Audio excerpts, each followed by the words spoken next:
গতদিন আপনাদেরকে একটা রুব্রিক্স নিয়ে আলোচনা করছিলাম, verb wrap up in summer.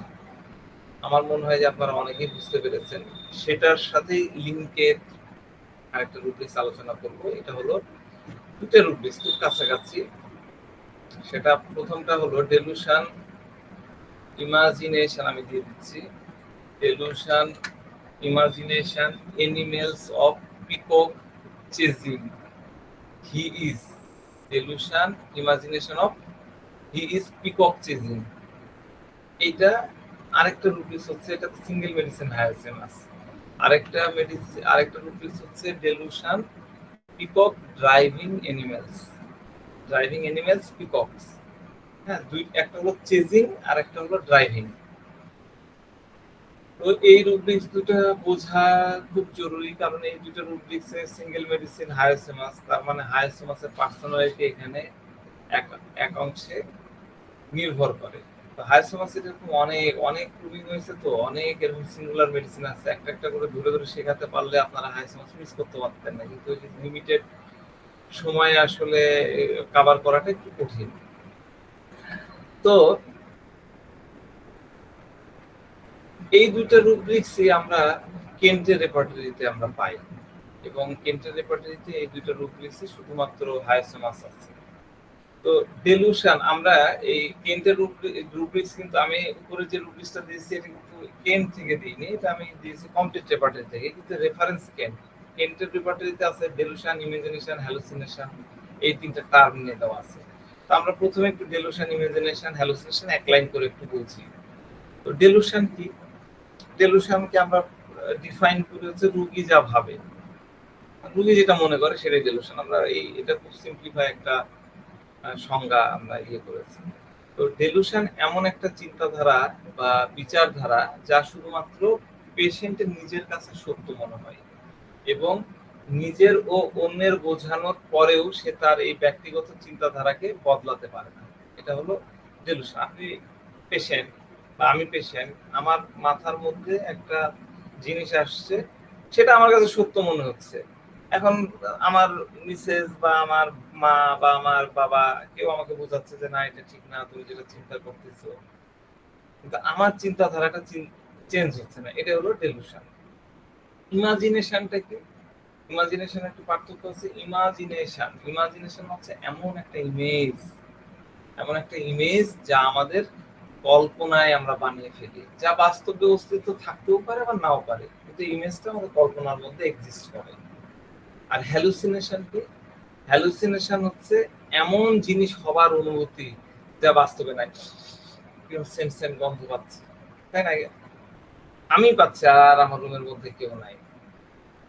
তো এগুলো হলো সেন্সেশন বা হ্যালুসিনেশন। হ্যাঁ, বাস্তবে যেটার উপস্থিত নাই কিন্তু সে অনুভূতিটা কাজ করে। তাহলে ডেলিউশন কি হলো? ডেলিউশন হলো কোনো কিছুর ভুল ধারণা যা সত্যতা বা যুক্তিসঙ্গত কারণ তথা লজিক্যাল রিজন বুঝে ব্যক্তি নিজের ভুল স্বীকার করে নেয়, যদি লজিক্যাল দিয়ে বোঝানো যায়। তো যাক, ডেলিউশনের বিষয়টা আমরা বুঝছি। ছোট করে যেটা বললাম, ডেলিউশন মানে রুই যেটা মনে করে।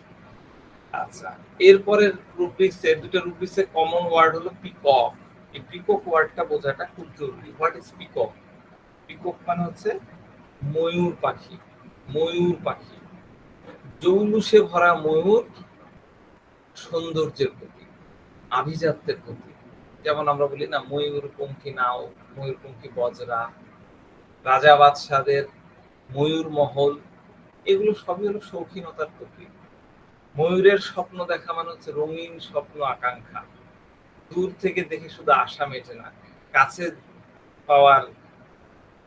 পাওয়ার ইচ্ছা থাকে ময়ূর। তাহলে ময়ূরের দুই ধরনের অর্থ আছে। প্রথম অর্থ হচ্ছে শাব্দিক অর্থ কি, ময়ূর। পুরুষ ময়ূর পাখি কি করে? তার সুন্দর রঙিন পালক একদম ছড়িয়ে, একদম পেখম মেলে, যেটাকে আমরা বলি, পেখম মেলে কি করে? স্ত্রী ময়ূরকে আকর্ষিত করে, তাই না?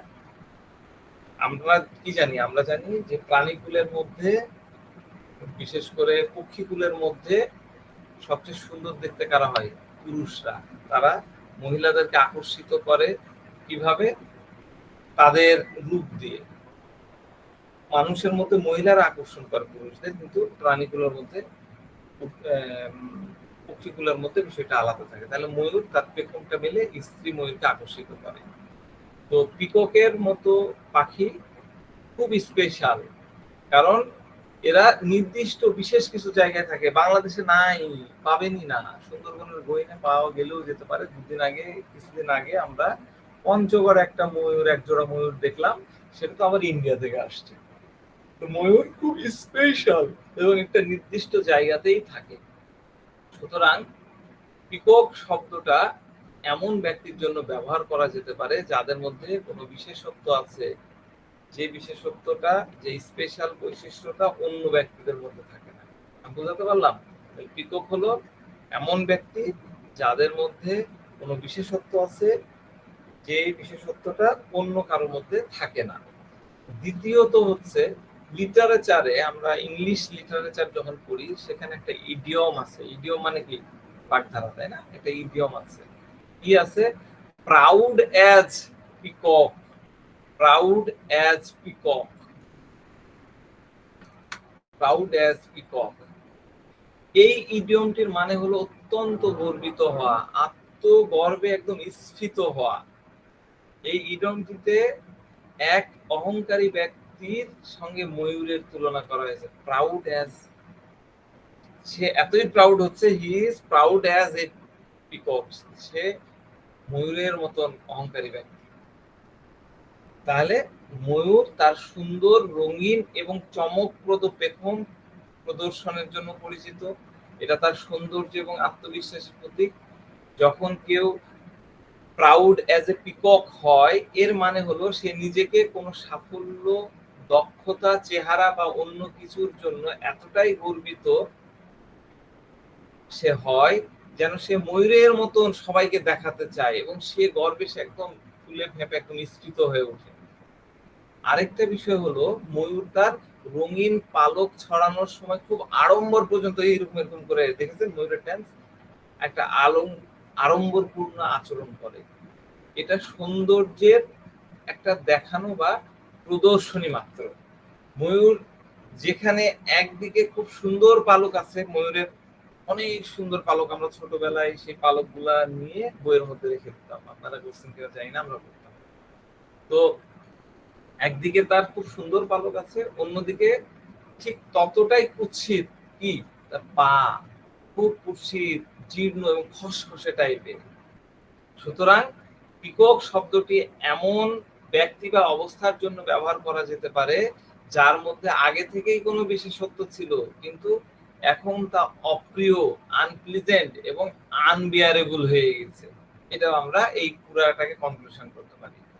এরপরে রুব্রিক্সের মধ্যে কি দেওয়া আছে? As if. প্রথম রুব্রিক্সটা দেখেন, প্রথম রুব্রিক্সে কি দেওয়া আছে? As if. হ্যাঁ, অ্যাজ ইফ কেন্টের রেপার্টরিতে দেওয়া আছে। হ্যাঁ, তো অ্যাজ ইফ মানে কি? অ্যাজ ইফ মানে হচ্ছে যেন, মনে হয় যেন। এখানে ব্যক্তি তার নিজের সিচুয়েশন অন্য কোনো অবস্থার সাথে তুলনা করে, যদিও সেটা বাস্তবে বিদ্যমান না। ওই সেন্সেশন বা ইয়ারটা অ্যাজ ইফ মনে হয়, এটা আর কি। এরপরের ওয়ার্ডটা হচ্ছে চেজ বা চেজিং। চেজ মানে হচ্ছে কোনো কিছু পাওয়া বা ধরার জন্য তার পেছনে ছুটে চলা। যেমন পুলিশ চোরের পেছনে দৌড়ায়, শেষমেশ দৌড়ায় চোরকে ধরে ফেলে, তাই না? পুলিশ দৌড়াচ্ছে, দৌড়াতে চোর সামনে দৌড়াচ্ছে, ধরে ফেলবে। তাহলে ওইটাকে বলে চেজ করা। চেজে কি থাকে? স্পিড থাকে, এনার্জি থাকে। দুটো না হলে আপনি কিন্তু চেজ করতে পারবেন না। যদি কাউকে চেজ করতে চান, দৌড়ায় যায় ধরতে চান, তাহলে ডেফিনেটলি তার থেকে আপনাকে বেশি স্পিডি হতে হবে, তার থেকে বেশি এনার্জেটিক থাকতে হবে। তাহলে আপনি যেটা ধরতে চাচ্ছেন সেটা আপনার থেকে দূরে সরে যাবে। সে যত দূরে যাবে আপনার জন্য ধরাটা ততটা কঠিন হয়ে যাবে। ঠিক একইভাবে চেজে যদি কোনো ব্যক্তি কাউকে পছন্দ করে বা রোমান্টিক ভাবে পেতে চায়, সেটাও কিন্তু ঘটে। তাই তাকে আকর্ষিত করার জন্য এবং তাকে পাওয়ার জন্য পেশেন্ট তার পেছনে নিয়মিত বা একদম পারসিস্ট ভাবে একদম লেগে থাকে।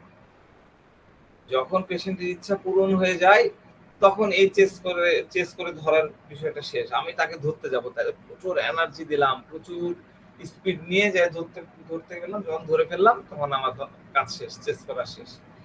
সুতরাং এই রুব্রিক যেটা আমি 1 নাম্বার দিয়েছি, delusion, imagination, হ্যালুশন, illusion, as if, এই পুরো রুব্রিকটা হচ্ছে অ্যাজ ইফ চেজিং পিকক। এটা হলো কেন্টে দেওয়া আছে, এটা দিয়ে দিতে আপনার জন্য সুবিধা হবে। Delusion, imagination, hallucination, illusion, as if chasing peacock এর শাব্দিক এবং সূক্ষ্ম অর্থ হলো হাইসোমাস পেশেন্ট মনে করে যে সে কোনো আকর্ষণীয় স্পেশাল ব্যক্তি বা বস্তুকে পাওয়ার চেষ্টায় তার পেছনে প্রাণপণে লেগে আছে, এটা হাইসোমাস পেশেন্টের মধ্যে মনে হয়। তো এটা তো গেল লিটারেচার, ভাষা কথা, এই কথাগুলো তো বাংলা অনুবাদেও আপনি পেয়ে যাবেন। তা আমরা প্র্যাকটিক্যাল লাইফে এগুলাকে কিভাবে ব্যবহার করবো সেটা একটু শিখি। কয়েকটা আমি উদাহরণ দিই, কয়েকটা কেস শেয়ার করি। আমি পুরো কেস বলবো না, চুম্বকীয় অংশ বলবো আপনাদেরকে বোঝার সুবিধার জন্য। আপনারা এরকম ক্ষেত্রে এই রুলগুলো নেওয়া যায়, একটু মন দিয়ে শোনেন। আমার কাছে একটা পেশেন্ট আসছিল, তার বাবা মাকে সাথে নিয়ে। ছেলেটা মূলত ইন্টারমিডিয়েট পড়ে, ফার্স্ট ইয়ারে পড়ে। তো তার মেলা সমস্যা ছিল, ডিফারেন্ট সমস্যা, নানান ধরনের প্রবলেম। এই বয়সী উঠতি বয়সী ছেলেদের যা হয়, এগুলা নিয়ে বাবা মা দুজন সাথে করে নিয়ে আসছে। তো সেগুলা কথা শুনছি, শুনে টুনে এবার তার সম্পর্কে যখন জানতে চাইলাম যে আপনার ছেলের নেচার সম্পর্কে বলেন, তখন কথা প্রসঙ্গে ছেলেটার মা বলছে, ডাক্তার সাহেব আমার ছেলেটা আসলে লুচ্চা প্রকৃতির। মা বলতেছে আমার ছেলেটা লুচ্চা প্রকৃতির, ক্লাসে নতুন বা সুন্দর মেয়ে দেখলেই সে বলবে এই মেয়েটার মধ্যে তো স্পেশাল কিছু আছে, তাকে তার মোবাইল নাম্বার, তার কাছ থেকে আমাকে মোবাইল নাম্বার নিতেই হবে, যেভাবে হোক সে ওই মেয়ের মোবাইল নাম্বার নিয়েই ছাড়বে এবং তার পেছনে লেগে পড়ে। মেয়েটা তাকে না বললো যে না দিব না, তবুও সে তার সাথে কোনো না কোনো ভাবে দেখা যাচ্ছে যে একটা সিস্টেম করে, না বোঝার ভান করে সে ম্যানেজ করার চেষ্টা করে। এবং সে প্রায় খুব অশ্লীল গান গায় এবং সে যে ইঙ্গিত গুলা করে সেটা খুব কামনাময় ইঙ্গিত করে, মেয়ে পটানোর জন্য যেগুলা করা দরকার সে করে। মা বলছে কি আর বলবো ডাক্তার সাহেব, এগুলো তো এই কথা তো একদম, মানে আমি আপনাকে কিভাবে বলবো, মা হয়ে সে একটা মেয়ের একদম স্কার্ট আর বলতেই পারলো না, মানে এত খারাপ কাজ করছে, এত টানাটানি করছে। তো যার কারণে তার মারও খেতে হয়েছিল, কলেজে যে কাজ করছে। তো তাকে কলেজে থেকে টিসি দিয়ে দেওয়ার হুমকিও দেয়। হ্যাঁ, এবং আমরা যে টিচারদেরকে বোঝায় শোনায় সেটাকে সেবার ইয়ে করে, তারপরেও সে শুধরায় না। সারাদিন তার মনের মধ্যে বিয়ের চিন্তা চলতে থাকে। যদি কোনো কাপলকে একসাথে দেখে তাহলে তার মনের মধ্যে এই চিন্তা শুরু হয়ে যায়, আমি কেন সিঙ্গেল, আমার কেন গার্লফ্রেন্ড নাই, অন্য ছেলেরা কেন এত খুশি থাকবে। সে তখন বলে যে এই ছেলেদের ব্রেকআপ হয়ে যাওয়া উচিত, এগুলা ব্রেকআপ করে দেওয়া উচিত, দুজনকে আলাদা করে দেওয়া উচিত। এইরকম একটা ভাবধারা কথা মা বলল। আমি আপনাদেরকে বোঝানোর জন্য বলছি, আরো বড় কেস ছিল, আমি চুম্বকীয় অংশ বলছি। তো এই কেসে পেশেন্ট কি হয়েছে, পেশেন্ট হচ্ছে সুন্দর মেয়ে দেখলো, নতুন মেয়ে দেখলো, আকর্ষণীয় চেহারার মেয়ে দেখলো, সেটা দেখে সে কিন্তু আকর্ষিত হয়ে পড়ে। তার মধ্যে লালসাময় কামনার আচরণ অথবা মানে কথা হচ্ছে ল্যাসিভিয়াসনেস, আমরা ল্যাসিভিয়াস জেনেছিলাম, ল্যাসিভিয়াস কামুকতা চলে আসে। হ্যাঁ, যার কারণে সে মেয়েদের পেছনে লেগে পড়ে। এই জন্য সে রাস্তাঘাটে বখাটে রোমিও ছেলে পেলে পাড়ার, মানে বখাটে ছেলেরা যেরকম অশ্লীল গান গায়, হ্যাঁ, এবং দেখা যাচ্ছে সিনেমায় আমরা দেখি না যে ভিলেনরা যেরকম মেয়েদের সাথে আজে বাজে আচরণ করে, অশোভন কথাবার্তা করে বা ইঙ্গিত বা টোন করে, সেই রকম সে আচরণ করে, মানে পারভারেট বিহেভিয়ার। হ্যাঁ, এই যে লাভ সেক্সুয়াল পারভারেট, আমরা একটা রুব্রিক্স এর আগে মনে হয় মেডোরি নাম পড়তে যে দেখেছিলাম, ওই রকম একটা বিহেভিয়ার। তো যখন অন্য ছেলেরা তাদের গার্লফ্রেন্ড নিয়ে দেখা যাচ্ছে ঘোরাঘুরি করছে, ডেটিং করছে বা গল্প গুজব করছে, তখন এই পেশেন্টের মধ্যে মনের জ্বালা তৈরি হচ্ছে। তো এই কেস যেহেতু আমি প্রথমেই এই রুব্রিক্সের ব্যাখ্যাই বললাম যে আকর্ষণ করছে পিককের মতন, হ্যাঁ, সে ছুটে যেভাবে হোক ছলে বলে কৌশলে মেয়ের সাথে খাতির করার চেষ্টা করে, তার নাম্বার নেওয়ার চেষ্টা করে। এই জন্য এই রুব্রিক্সকে আমরা নিতে পারি ডেলুশন, ইমাজিনেশন, ওই যে পিকক চেজিং। হ্যাঁ, আর সে কি করে, সে হচ্ছে খুব অশ্লীল গান গায়। অশ্লীল গান গাওয়াটাকে আমরা কি বলি, অবসেন্স with songs. R love, পারভার্সিটি, sexual, আমরা ওই যে বিরোধীর সময় এটা নিয়ে ব্যাখ্যা করেছিলাম বিস্তারিত। আর কি হলো, তার মাথার মধ্যে চিন্তা, সব সময় বিয়ে লেগেই থাকে, বিয়ে। হ্যাঁ, থট পারসিস্টেন্স ম্যারেজ অফ, বিয়ে করতে হবে, বিয়ে করতে হবে, ইন্টারমিডিয়েট ফার্স্ট ইয়ারের ছেলে। ঠিক আছে। আর জেলাসি অন্যদের প্রতি, হ্যাঁ, অন্যরা গার্লফ্রেন্ড নিয়ে ঘুরে, এটা তার মধ্যে জ্বালা চলে ওঠে, অন্যরা পাচ্ছে, এটা কিন্তু এক ধরনের সেক্সুয়াল এক্সাইটমেন্ট। এখানে আমরা নিতে পারি জেলাসি, সেক্সুয়াল এক্সাইটমেন্ট। হ্যাঁ, তো এই ভাবনা থেকে আমরা এটা নিতে পারি। তো এই মানে রুব্রিক্সটা দেখেন আরো কিছুই আছে, আমি আরো কয়েকটা কেস বলি, আপনাদের সুবিধা হবে। আরেকটা পেশেন্ট আসছে, পেশেন্ট এসে বলছে যে স্যার আমার অ্যাজমার সমস্যার জন্য আমি, মানে পেশেন্টের ভাষা শুনেন, পেশেন্ট বলছে যে স্যার আমার অ্যাজমার সমস্যা দীর্ঘদিন থেকে, এই সমস্যার জন্য আমি আমার পাড়ার কোনো ডাক্তারকে দেখাই না, সরাসরি বক্ষব্যাধির চেস্ট স্পেশালিস্ট প্রফেসর দেখাইছি। তার অ্যাপয়েন্টমেন্ট পাওয়া তো সহজ না, মুখের কথা না, তাই আমি প্রতিদিন ফোন করেছি, প্রতিদিন তাকে ফোন করতাম অ্যাপয়েন্টমেন্টের জন্য, এবং শেষে তার সাথে আমি দেখা করেছি। যখনই আমার কোনো সমস্যা হয় আমি তখন স্পেশালিস্ট ডক্টর অথবা প্রফেসর ডাক্তার ছাড়া অন্য কারো কাছে যাই না, আমি সবসময় প্রফেসর ডাক্তারের কাছে যাই। আমি বললাম আমি তো প্রফেসর না, আমি তো একদম সিম্পল একজন ডাক্তার, তো আমার কাছে কেন আসলেন? তো বলতেছে আমি আপনার কাছে আসছি কারণ আমি জেনেছি আপনি দুজন পেশেন্টের অ্যাজমা পুরোপুরি সারিয়ে তুলেছেন। এর মানে আপনি এই অ্যাজমার বিষয়ে, এই রোগের ব্যাপারে আপনি স্পেশালিস্ট। স্পেশালিস্ট ডক্টরদের রোগ কষ্ট সম্পর্কে অনেক বেশি জ্ঞান থাকে, আর ওনাদের দেওয়া ওষুধের উপরে আমি কিছুটা বিশ্বাস রাখতে পারি। যেসব ডাক্তার কাছে শুধুমাত্র বেসিক ডিগ্রি থাকে, এমবিবিএস বা এরকম, তারা যে কোনো টাইপের ওষুধ দিয়ে দেয়। দেখা গেল যে তাদের ওষুধ খাওয়ার পরে সমস্যা সেরে যাওয়ার পরিবর্তে আমার আরো কমপ্লিকেশন বেড়ে গেল, আরো নতুন নতুন সমস্যা বেড়ে যাবে। আমি বললাম তাহলে আপনি অ্যালোপ্যাথি ডাক্তারের কাছে যান, হোমিও কেন খেতে চাচ্ছেন? তখন বলছে আমি হোমিওপ্যাথি খেতে চাই এই কারণে যে ওষুধে, অ্যালোপ্যাথি ওষুধে সাইড ইফেক্ট, হোমিও ওষুধে অ্যালোপ্যাথি ওষুধের মতো সাইড ইফেক্ট থাকে না। তবুও ডাক্তার সাহেব যদি কিছু মনে না করেন, আমি আপনার কাছে আরেকটা জিনিস জানতে চাই। জি বলেন, কি জানতে চান? যে আপনার ওষুধ খেয়ে আমার আবার চুল ওঠা শুরু হয়ে যাবে না তো?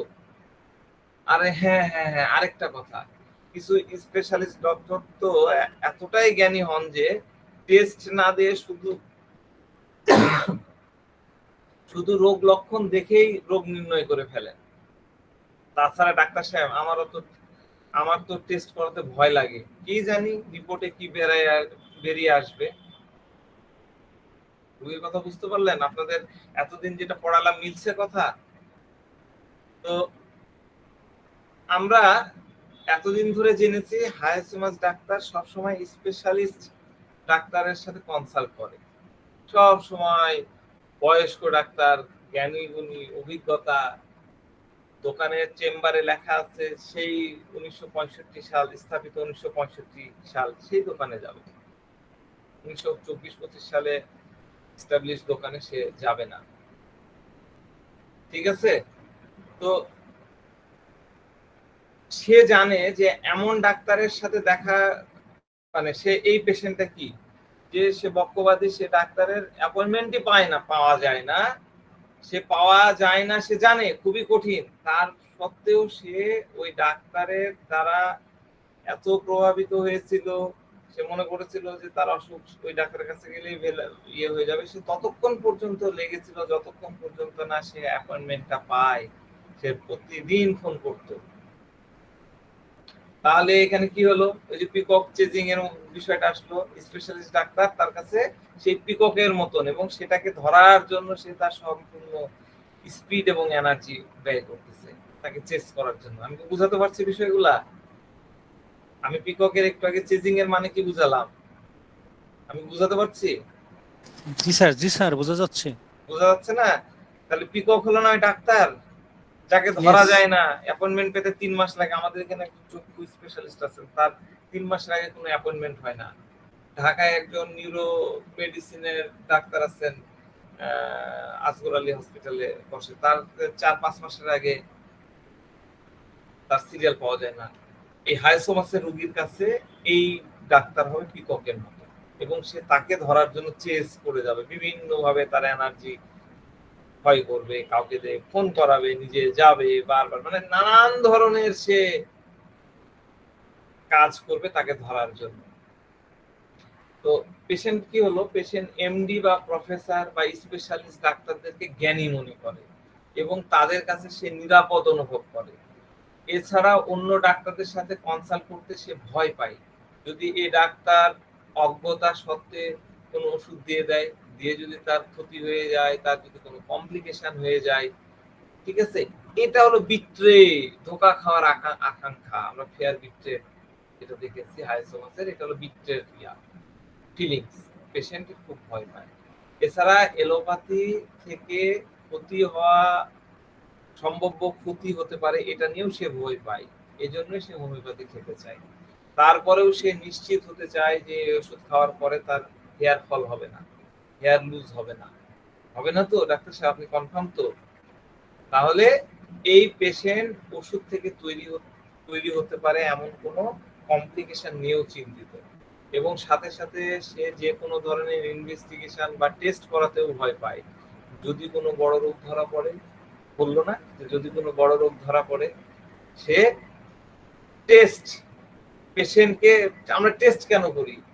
রোগ সম্পর্কে জানার জন্য, রোগ সম্পর্কে তথ্য নেওয়ার জন্য, মানে কি লাইট হওয়ার জন্য। সে লাইটটাকে এড়ায় চলছে। এটা পেশেন্টের একটা অভ্যাস, হাইসোমাস পেশেন্টের একটা অভ্যাস। হাইসোমাস পেশেন্ট এমন ডাক্তারের কাছে যায় যে ব্লাড প্রেশার দিবে না, সোনোগ্রাফি দিবে না, এক্স-রে দিবে না, অন্য কোনো কিছু না দিয়ে ওষুধ দিয়ে দেয়, সেই ডাক্তারের কাছে হাইসোমাস যায়। ঠিক আছে, তাহলে আমরা রুব্রিক্স কি নেব? রুব্রিক্স নেব delusion, imagination, animals of peacock chasing his, এটা তো আমরা নিয়ে নিলাম। তারপরে কি নিলাম? Fear betrayed of being. তারপরে কি নিলাম? তারপরে নিলাম হচ্ছে fear injury of being injured of. তারপরে কি নিলাম? তারপরে নিলাম হলো light aversion to sun. Siam লিখেছে হচ্ছে desire positive light, light aversion to sun. ঠিক আছে, তারপরে এই কটা নিয়ে নিলেই আপনার হায়াসিমাস চলে আসবে। এরপরে যে রুব্রিক্সটা নিয়ে আমরা আলোচনা করব সেটা এইরকমই, রুব্রিক্স খুব কাছাকাছি, সেটা হলো delusion, driving animals, peacocks, single medicine হচ্ছে হায়াসিমাস। তো ড্রাইভ বা ড্রাইভিং মানে কি? ড্রাইভ, ড্রাইভ করা, ড্রাইভিং এর দুটো অর্থ আছে। প্রথমত, কোনো পশু, ক্যাটেল, গরু, ছাগল, ভেড়া, অথবা কোনো ব্যক্তি বা গাড়ি, হ্যাঁ, ইচ্ছা মতো দিক নির্দেশনা দিয়ে নিয়ে যেতে তাকে কন্ট্রোল করা, ভয় দেখিয়ে কাবু রাখা, এটাই হলো ড্রাইভ। কত যে 250 ইয়া 10 নম্বরে।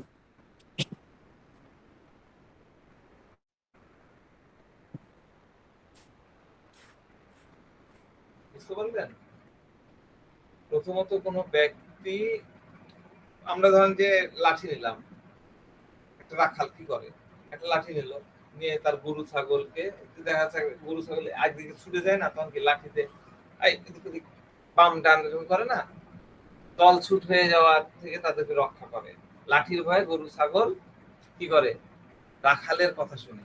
রাখাল যদি এই বাঁয়ে যায় ডানে যায় তাহলে শুনে না, কিন্তু লাঠি ছেড়ে যখন করে তখন কিন্তু গরু ছাগল ভয়ে সেটা শুনে।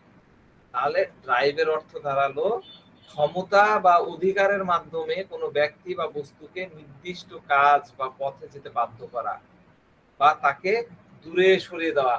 আপনি ধরেন যে আপনাকে তেড়ে আসছে, আপনি লাঠিতে ইয়ে করছেন, তাহলে কি সে দূরে সরে যাবে, তাই না? তো ড্রাইভের দ্বিতীয় অর্থ হলো কোনো ব্যক্তির পরিস্থিতি পরিবর্তনের ফলে যে কষ্ট হয় তা সহ্য করতে বাধ্য করা।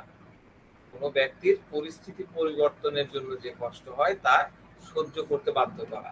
তো এই রুব্রিক্সে হায়াসোমাস পেশেন্ট মনে করে যে তার স্পেশাল কোয়ালিটি বা মানে স্পেশাল কোয়ালিটির বা ব্যক্তির পিছনে সে লেগেছিল, এখন তাকে সহ্য করা পেশেন্টের কাছে কঠিন মনে হয়ে গেছে, এটা মনে হয় হায়াসোমাস। পিকক, পিকক হচ্ছে স্পেশাল প্রাণী বললাম, স্পেশাল পাখি, পাশাপাশি সে অহংকারীও। তো পেশেন্টের কাছে মনে হয় পিককের নেগেটিভ কোয়ালিটি গুলো বা ত্রুটিগুলো তাকে বিরক্ত করা শুরু করেছে। কেস বলি, কেস দিয়ে আপনাদেরকে বোঝাই, তাহলে ভালো বুঝতে পারবেন। পেশেন্ট বলছে যে ডাক্তার সাহেব আমার ওয়াইফ খুবই ভালো, লাখে এরকম মানুষ পাবেন। ভালো করে শুনুন, আমার ওয়াইফ খুবই ভালো, লাখে এরকম একজন পাবেন।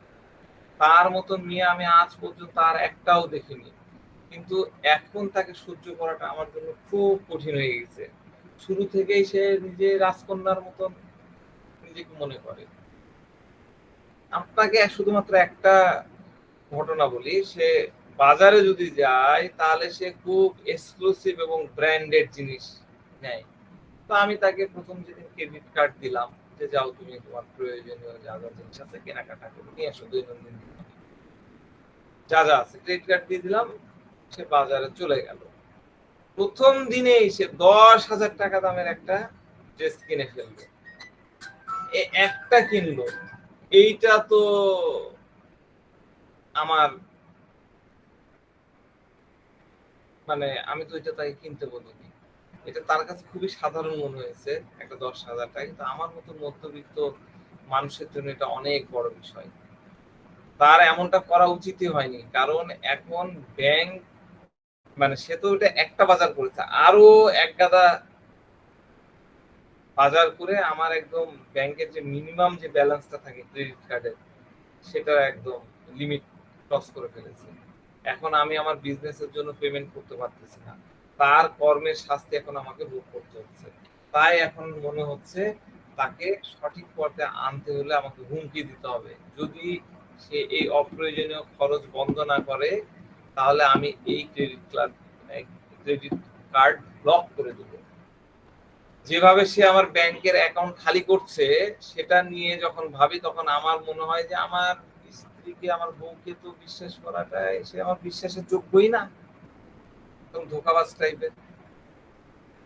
এটা হলো কথা প্রসঙ্গের একটা ছোট্ট অংশ, আমি আপনাদেরকে বললাম মেন্টালিটি বোঝানোর জন্য। তো এই কেসে এই ভদ্রলোকের কাছে তার স্ত্রী হলো পিককের মতন স্পেশাল। সে প্রথমে বললো লাখে এক, পিকক তো লাখে এক স্পেশাল, কিন্তু এখন সে তার সমস্যা হয়ে গেছে, তার জন্য সমস্যা হয়ে দাঁড়াইছে। মনে রাখবেন পিকক হচ্ছে একটা পুরুষ পাখি, আর মহিলাটাকে আমরা বলি পিহ্যান। তো পিককে যে কোয়ালিটি গুলোর কথা আমি প্রথমে আলোচনা করলাম, তা যদি কোনো পুরুষ, নারী, বৃদ্ধ বা শিশু যার মধ্যে দেখা যায় তার ক্ষেত্রেও কিন্তু এই রুব্রিক্স প্রযোজ্য হবে। তো পেশেন্টের ওয়াইফ অপ্রয়োজনীয়ভাবে টাকা নষ্ট করছে, যার কারণে পেশেন্ট এফেক্টেড হচ্ছে, আর তাই সে তার ওয়াইফের কাছে, ওয়াইফকে মনে করতেছে বিশ্বাসঘাতক। 10,000 টাকাতে একটা জামা কিনছে, এটা পেশেন্টের কাছে অনেক বড় বিষয়। এই বিষয়টা তার কাছে অনেক ইনলার্জ মনে হয়, ইনলার্জ অনেক বড় বিষয় মনে হয়, ইনলার্জ ফিলিং। তাই এখন পেশেন্ট ভাবছে যে সে তার ওয়াইফকে কন্ট্রোল করার জন্য ভয় দেখাবে, যাতে তার ওয়াইফ টাকা নষ্ট করা, টাকা উড়ানো বন্ধ করে দেয়। এখন তার ওয়াইফকে ম্যানেজ করা এবং তাকে ভয় দেখিয়ে সঠিক পথে আনা, এটা দেখেন ওই ইয়ের সাথে অ্যানালজি করেন, দলছুট ভেড়া, দলছুট গরু বা মহিষ নিয়ে যাচ্ছেন, একটা দল ছুটে আরেক দিকে যাচ্ছে, আপনি লাঠি নিয়ে ইয়ে করতেছেন, সেটা তো তাই হলো, তাকে ভয় দেখানো, আমি তোমার ক্রেডিট কার্ড ব্লক করে দেব, বিষয়টা তাই হলো না? তো এই ক্ষেত্রে আমরা কিন্তু এই রুব্রিক্সটা নিতে পারি, বেলুশান ড্রাইভিং এনিমেলস পিকক। আর কি হচ্ছে, তার কাছে এই যে এত টাকা খরচ করেছে, একটা জামাই কিনে ফেলেছে 10,000 টাকা, ব্র্যান্ডেড তার লাগে, এটা রুব্রিক্স হচ্ছে delusion imagination enlarge অবজেক্টার।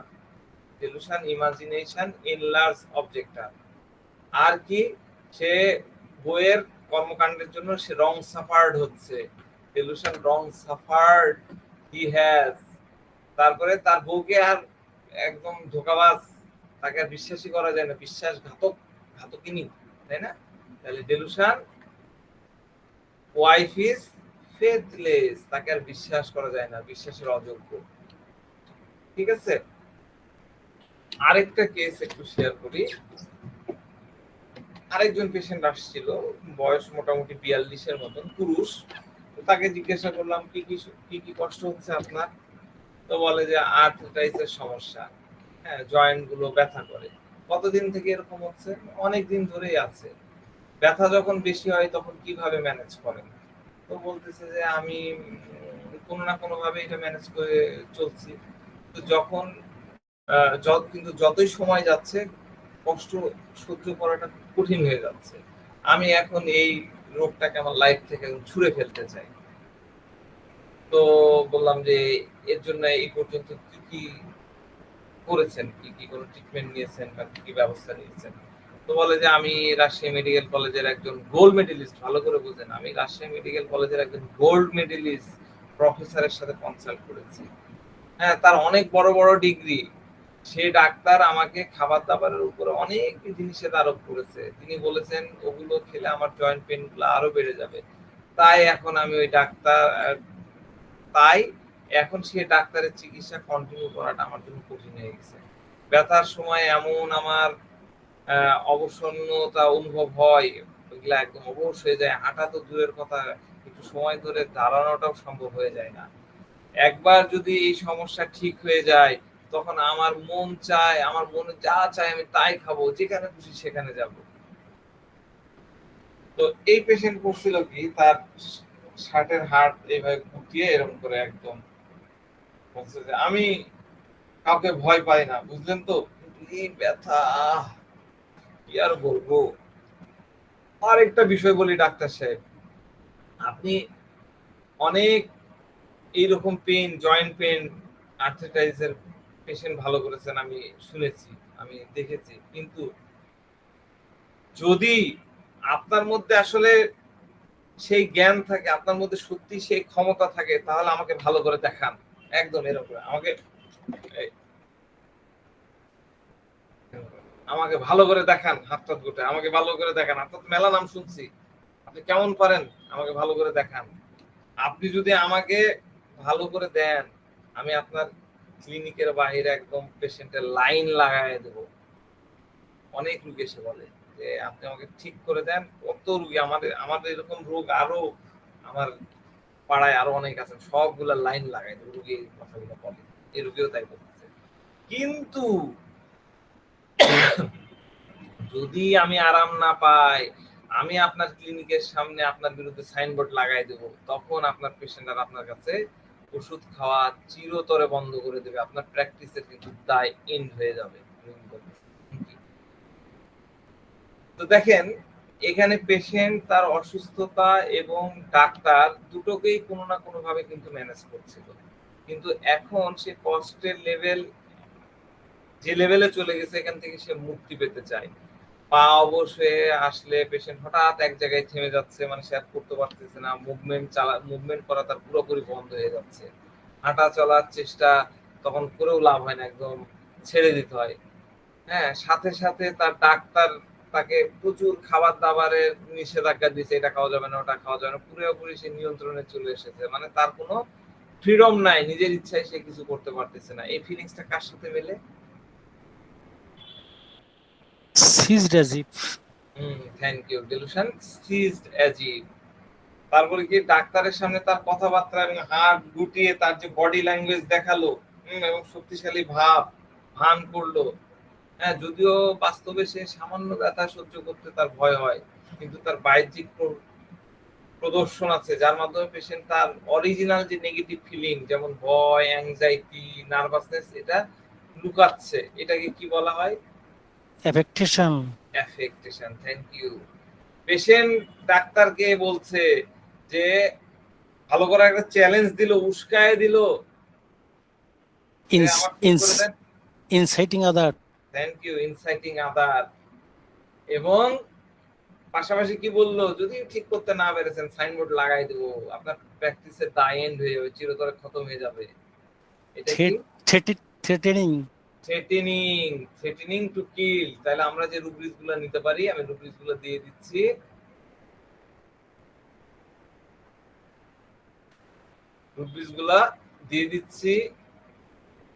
Delusion driving animals peacock, delusion seized অ্যাজিভ, আমাদের শহীদুল ভাই সব বলে দিয়েছেন। Affection gesture and acts in inciting other, threatening to kill. দেখেন সবগুলা নিলে হায়াসোমাস চলে আসে, তাই না? এই কেসে কিল মানে কি? কিল মানে কিন্তু সে আমাকে মারতে চায়নি, সে আমার ব্যবসাটাকে খতম করতে চাচ্ছে, চিরতরে শেষ করে দিতে চাচ্ছে, আমার রুগী হ্যাম্পার্ড করতে চাচ্ছে। তো যাক, আমরা যদি টোটাল কথাটাকে আমরা যদি সামারাইজ করি, তাহলে হায়াসোমাস পেশেন্ট কোনো খাস কিছু আকর্ষণ করে, এটা কিন্তু আলাদা একটা শেড। সে আকর্ষণীয় জিনিসের পিছনে লোভে পড়ে যায়, কিন্তু যখনই সে তা ম্যানেজ করতে পারে না, তখন সেখান থেকে মুক্তি পেতে চায় এবং নিজেকে দূরে সরানোর চেষ্টা করে। আর সমস্যা যখন তার কাছে রিস্কি মনে হয়, কিন্তু সে চাপ এবং ডাক্তার দুইজন থেকে প্রাপ্ত আসন্ন যে সামনের দিকে যে লোকসান হবে, সেটা নিয়ে সে ভয় পায়। সে অন্যের সামনে নিজেকে খুব স্মার্ট, খুব নির্ভীক দেখানোর মিথ্যা নাটক করে, অ্যাফেক্টেশন করে এবং অন্যদের ইমপ্রেস করার চেষ্টা করে, কিন্তু তার আসল রূপ কিছুক্ষণের মধ্যে সবার সামনে চলে আসে। সে নিজের কাজ উদ্ধার করতে সামনের ব্যক্তিকে লোভ দেখায় বা হুমকিও দিতে পারে। এটা একটা শেড। এরপরে আমি একটা রুব্রিক্স নিয়ে আলোচনা করব, সেটা হচ্ছে ডেলুশন। একই রুব্রিক্স দুইটা রেপার্টরিতে দেওয়া আছে, আমি দিয়ে দিই, তারপর বলছি। Delusion stop, making stop for a tree, climb it and want to, একটাই মেডিসিন হায়াসোমাস। আরেকটা রুব্রিক্স কি? Delusion imagination stop tree, mistake the stop for a want to climb it. তো দেখেন এই দুইটা রুব্রিক্সের মধ্যে স্টপ ওয়ার্ডটা কমন। একটাতে আছে স্টপে ক্লাইম করতেছে, আরেকটাতে দেওয়া আছে ট্রিতে। আমরা স্টপটা বুঝি। স্টপটা কি? স্টপ হচ্ছে আমাদের দেশে অত বেশি দেখা যায় না, কিন্তু শীত প্রধান দেশে ঘরকে গরম রাখার জন্য ফায়ার প্লেস থাকে। দেখবেন প্রত্যেকটা ঘরে এরকম একটা জায়গা দেওয়া আছে, ওখানে আগুন জ্বালায়, ছোট ছোট কাঠ জ্বালিয়ে ওই আগুনের ধোঁয়া বাইর করার জন্য একটা চিমনি লাগানো থাকে, যেটা বাড়ির একদম টপ দিয়ে চিমনি দিয়ে বাড়ায় যায়। হ্যাঁ, তো এইটাকে বলে এই ফায়ার প্লেস যে ইয়ে থাকে, চিমনি থাকে, এই ফায়ার প্লেসের তৈরি হওয়া ধোঁয়া বের হওয়ার যে লম্বা চিমনি থাকে, সেটাই। তো এই ব্যক্তি ওই চিমনিতে উঠে পড়ে, কেননা চিমনিটা গরম থাকে, নিচে আগুন জ্বলছে, চিমনি পুরাটা ধোঁয়া উঠলো, কিন্তু পুরাটাই কিন্তু গরম থাকে। তো তার মাথায় আসে না যে এই গরম, এটা এত গরম, এটার উপরে চড়ে বসতে হয় না, এর উপরে উঠতে হয় না, ঠান্ডা থেকে বাঁচার জন্য কাছে এসে তাপ নিলে, এরকম করে তাপ নিলেই যথেষ্ট। এটা তার মাথায় ঢোকে না। আর এই যে ট্রি, হ্যাঁ, এই যে ট্রি ওয়ান্ট টু ক্লাইম ইট, দেখেন দ্বিতীয় রুব্রিক্সে দেওয়া আছে, ট্রি ওয়ান্ট টু ক্লাইম ইট। এই যে গাছে চড়তে চায়, এর মানে হলো হায়াসোমাসকে সঠিক ধারণা থাকে না যে এই কাজটা আমাকে করতে হবে, এই ধারণাটা তার মধ্যে থাকে না। এই জন্য সে কি ক্রিয়া করতে হবে, কি অ্যাকশন নিতে হবে, এটা নিয়ে তার কোনো সঠিক আইডিয়া থাকে না। পরে যখন সে ওখান থেকে আঘাতপ্রাপ্ত হয়, যেমন গাছে চড়তে লাগছে বা স্টোভে চড়ে পড়ছে, হাত পা পুড়ে গেল, সে ইনজুর্ড হলো, আঘাতপ্রাপ্ত হলো, তখন তার মধ্যে বিট্রেড ফিলিংটা চলে আসে। তো হায়াসোমাস এসে গ্যারান্টি চাই। হ্যাঁ, আমরা কোথাও না কোথাও তার মধ্যে একটা ডাউটফুলের বিষয় দেখতে পাই। এখন এমন একজন, সে হোমিও ডাক্তারের কাছে যাচ্ছে, যিনি অনেক অভিজ্ঞ একজন কলেজের প্রিন্সিপাল, চেম্বারে, ওয়েটিং রুমে প্রচুর রুগী, নিশ্চয়ই সে ডাক্তার অনেক ভালো, না তো রুগী কোত্থেকে আসে? ঠিক আছে না, একদম হল ভর্তি, ওয়েটিং রুমটা একটা হল ভর্তি রুগী। তারপর প্রত্যেকটা রুগী ভালো হয় বলে, কাজ পায় বলে আসে। এরকম জায়গাতে যেও সে অ্যাসুরেন্স চাচ্ছে, গ্যারান্টি চাচ্ছে, তাহলে এটা বোকামি হলো না? তার মাথায় আসে না সে বুঝে আসে না কোথায় কি করতে হবে। আইসোমাস পেশেন্ট জানে না যে আমি যে কাজটা করব ওটার ইমপ্যাক্টটা কিরকম পড়বে, ওটা কতখানি ইম্পর্টেন্ট, কখন গ্যারান্টি চাইতে হবে আর কখন গ্যারান্টি চাইতে হবে না। সব জায়গায় সে গ্যারান্টি চাই, মানে সব জায়গায় নিজেকে জড়িয়ে রাখে, র্যাপিং করে রাখে। এটা নয় যে সে ঠান্ডা থেকে রক্ষা পাওয়ার জন্য এরকম করে, বেসিক্যালি তার বুঝে আসে না। গতদিন র্যাপিং এর রুট লিস্টটা বললাম না, ওই রকম তার বুঝে আসে না কোথায় কি করতে হবে। দেখেন আমরা প্রথম দিন আলোচনা করেছিলাম ভিটামিন নিয়ে না, এবার ওই আলোচনায় একটু আসি। আমাদের অনেকেই ক্যালসিয়াম বড়ি খাই, ক্যালসিয়াম বড়ি খাচ্ছি, ভিটামিন খাচ্ছি, তো হাইসমাস দেখা যাচ্ছে সে বুঝে না, ক্যালসিয়াম খাওয়া শুরু করছে, খেয়ে যাচ্ছে, খুয়ে যাচ্ছে। দেখা যাচ্ছে যে অমুক ডায়েটিং করছে আর তার দেখা দেখি সে ডায়েটিং শুরু করে ফেলেছে, অথচ দেখা যাচ্ছে তার গ্যাস্ট্রিক আলসার, তার পেট মোটেই খালি রাখা যাবে না, তারপরেও সে রাখতেছে। তো এই বিষয়গুলা মূলত আমি কেস বলবো ডেফিনেটলি, এই বিষয়গুলাই হচ্ছে এই delusion, stop making, stop mistake, stop tree, climate 1 2 এই রুব্রিক্সের মতনই আর কি।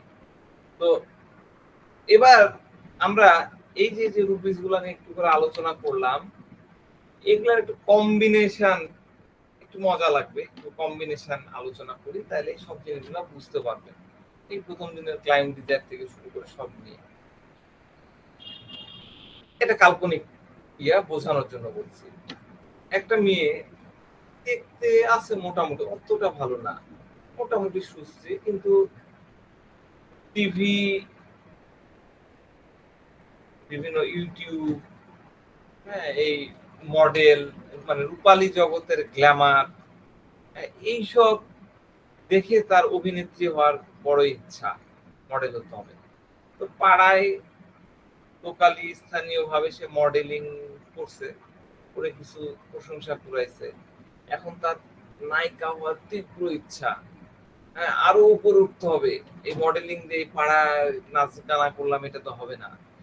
সেজন্য সে বাড়ির সবার বিরুদ্ধে গিয়ে, কেউ তাকে সাপোর্ট করে না, সবার বিরুদ্ধে গিয়ে দামি দামি প্রসাধনী, অলংকার, ড্রেস এসব কিনে আনে, সেগুলো পরে প্র্যাকটিস করে, আয়নার সামনে দাঁড়ায় বিভিন্ন ধরনের প্র্যাকটিস সে চালায়, মডেলিং বা অভিনয়ের কোচিং এসে ভর্তি হয়, ভাবে তার নিশ্চয়ই উন্নতি হচ্ছে, হ্যাঁ, মানে সে আগের দিকে বাড়ছে।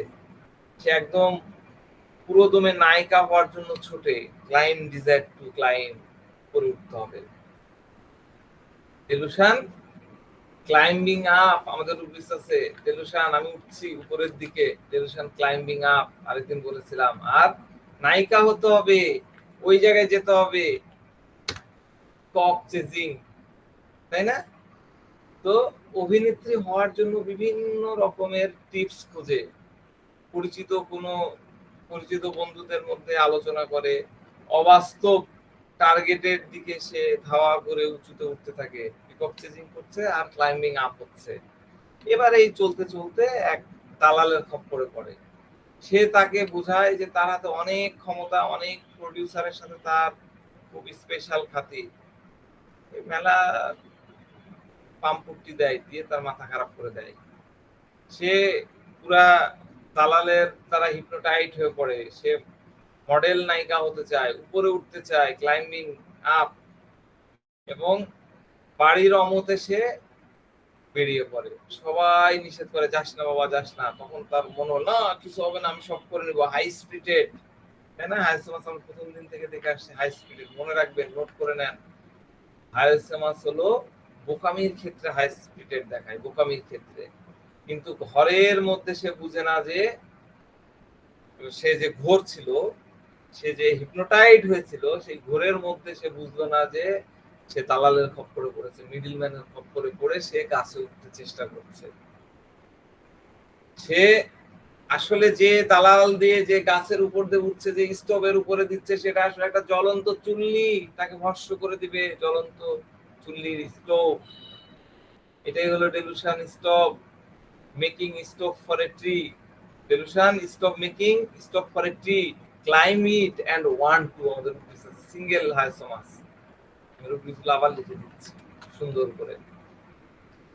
যখনই সে দেখলো যে মিডলম্যান দালাল তাকে ঢাকায় নিয়ে গেছে, নিয়ে যে বিভিন্ন খুব লাক্সারিয়াস হোটেলে রাখছে, এবং তাকে যে উদ্দেশ্যে নিয়ে আসছিল, সে উদ্দেশ্যে যে কাজে লাগাবে বলে নিয়ে আসছিল, সে কাজে সে লাগায়নি, বরং তাকে দিয়ে অ্যাডাল্ট কন্টেন্ট তৈরি করাচ্ছে, নীল ছবি বানানোর জন্য অভিনয় করতে চাচ্ছে।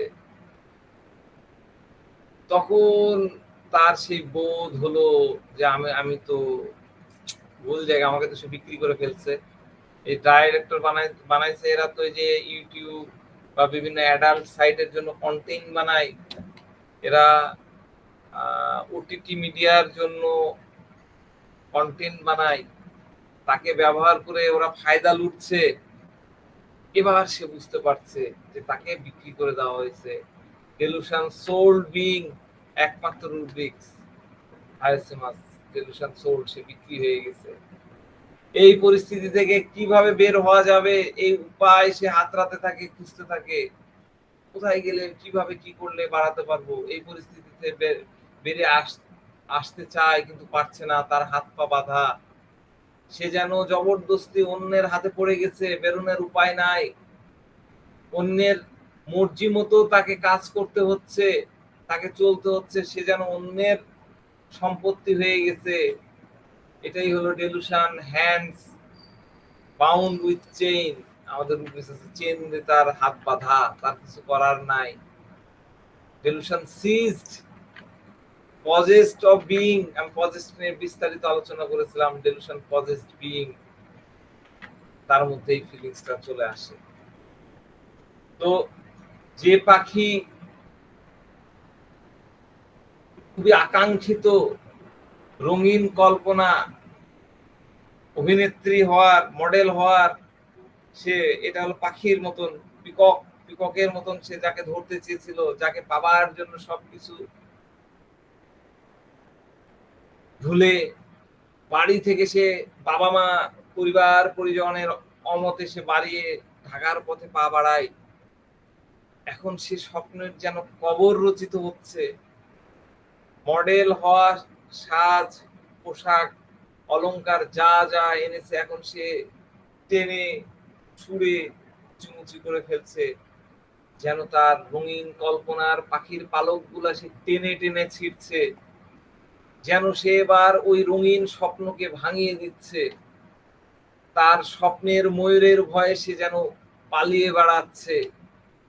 ঠিক আছে, এখানেও একটা খুব চমৎকার রুব্রিক্স আছে, delusion. Birds picking feather from of a birds bees, এটা অনেক বড় ব্যাখ্যা করা যায়। আমি তো বললাম আরো 10টা ক্লাস নিলে আপনাদের মনে হবে না যে একই কথা রিপিটেশন হচ্ছে, প্রত্যেকটার অনেক বড় বড় ব্যাখ্যা আছে। আরেকটা রুব্রিক্স হচ্ছে, এটাও সিঙ্গেল রুব্রিক্স, হায়াসোমাস। হায়াসোমাস অনেক বড় কুলিং মেডিসিন। ডেলুশন পিকক্স ফ্রাইটেনলি অ্যাওয়ে, যাদের বিশ্বাস করে সে পথে এসেছিল, এই মিডলম্যান গুলা, তারা তো মানুষ না, মানুষরূপী জানোয়ার, তাদের সব যেন শুয়োরের বাচ্চা তার কাছে মনে হয়। ডেলুশন সোয়াইং ম্যানস আর single medicine, Hyoscyamus swaying man has. Delusion animal personal animals, যাদেরকে দেখছে তাদেরকে মনে হচ্ছে এনিমেল। বুঝতে পারছেন, একটা কাল্পনিক চরিত্র আমি আপনাদের সামনে উপস্থাপন করলাম বোঝার জন্য। হ্যাঁ, হায়াসোমাস এইরকম আরো গাদি গাদি সিঙ্গেল মেডিসিনের মধ্যে আছে। প্রত্যেকটা রুব্রিক্স আমাদেরকে বুঝতে হয়, একদম খুব ডিপ লেভেলে চিন্তা করে করে বুঝতে হয়, সেটাকে আমাদের প্র্যাকটিক্যালি প্রয়োগ করাটা শিখতে হয়, তাহলেই না সাকসেস আসে। তো হায়াসোমাসের মোটামুটি আমি আলোচনা করলাম। আরেকদিন সুযোগ পেলে আমি ওই কেসটা শেয়ার করবো।